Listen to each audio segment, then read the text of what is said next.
Alhamdulillah. Puji berserta syukur kita serahkan kehadirat Allah Subhanahu Wa Taala. Selawat berserta salam kepada Rasulullah Sallallahu Alaihi Wasallam, beserta sahabat dan keluarga dengan Bandung. Yang mulia Paduka Wali Nandro dan hormat Ketua Mantan Panglima GAM Aceh, para ulama yang berhadir,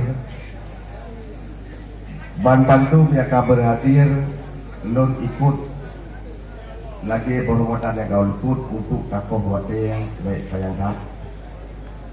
Mudah-mudahan wate yang tapu penuh becut dalam halnya menjelaskan becut bahwa tentu rapat mufakat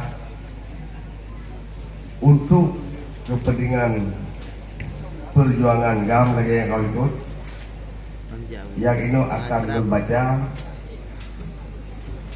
untuk Kedai Bandung. Bismillahirrahmanirrahim.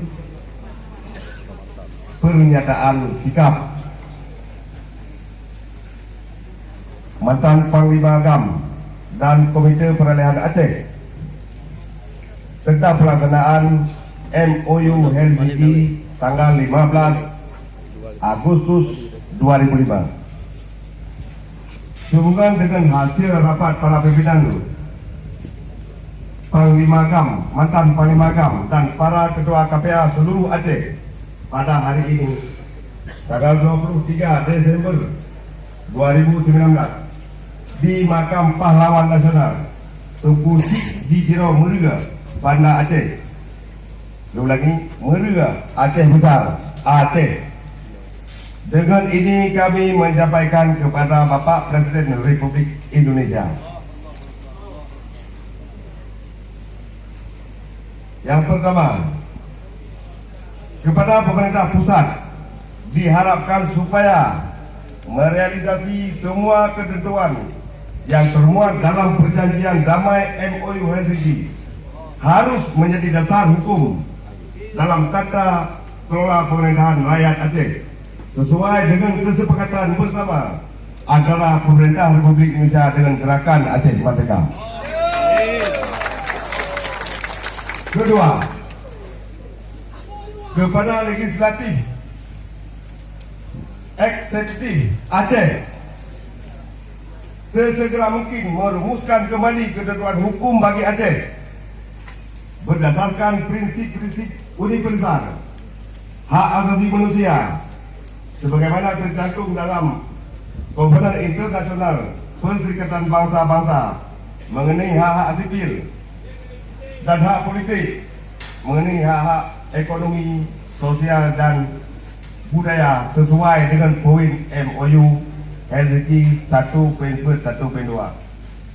Yang ketiga, pemerintah dan pemerintah Aceh agar segera memberikan perhatian penuh terhadap peningkatan kesejahteraan masyarakat Aceh dan mengikuti perjanjian damai yang telah disepakati antara pemerintah Republik Indonesia dan Gerakan Aceh Merdeka yang berjuang untuk mengikhlaskan diri untuk keadilan dan kesejahteraan rakyat Aceh seluruhnya. Demikianlah isi surat pernyataan ini disampaikan. Kami harapkan demi menjaga perdamaian di Aceh, pernyataan sikap ini dapat menjadi perhatian utama bagi pemerintah.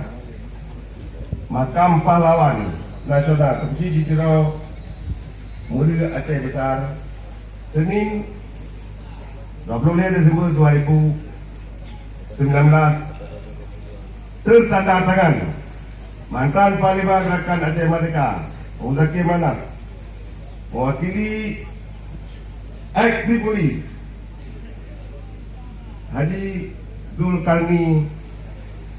Zulkarnaini bin Hamzah, mantan Panglima Operasi GAM Pusat Haji Kamarudin Abu Bakar, dan ditangani oleh mantan Panglima GAM dari 17 wilayah di Aceh dan ditandatangani oleh Ketua KPA 23 kabupaten kota dan ditandatangani oleh seluruh ex-Tripoli.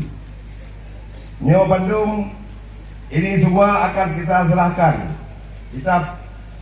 kepada pusat, kepada Marti Adisari, kepada Menko Polhukam, kepada Mendagri, kepada DPR RI, kepada DPD dan kepada pihak yang bersangkutan untuk dipenuhi sesuai dengan kesepakatan bersama.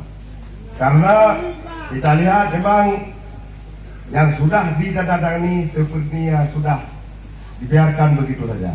Maka para kami Panglima, mantan Panglima wilayah, para ketua KPA membuat pernyataan seperti ini. Mudah-mudahan dapat dimaklumi. Akhirul kalam, nyo matang malu lukai kudu lukai maaf. Bandung kita nyo sikret matang harus bergabung. Siap? Siap. Assalamualaikum warahmatullahi wabarakatuh.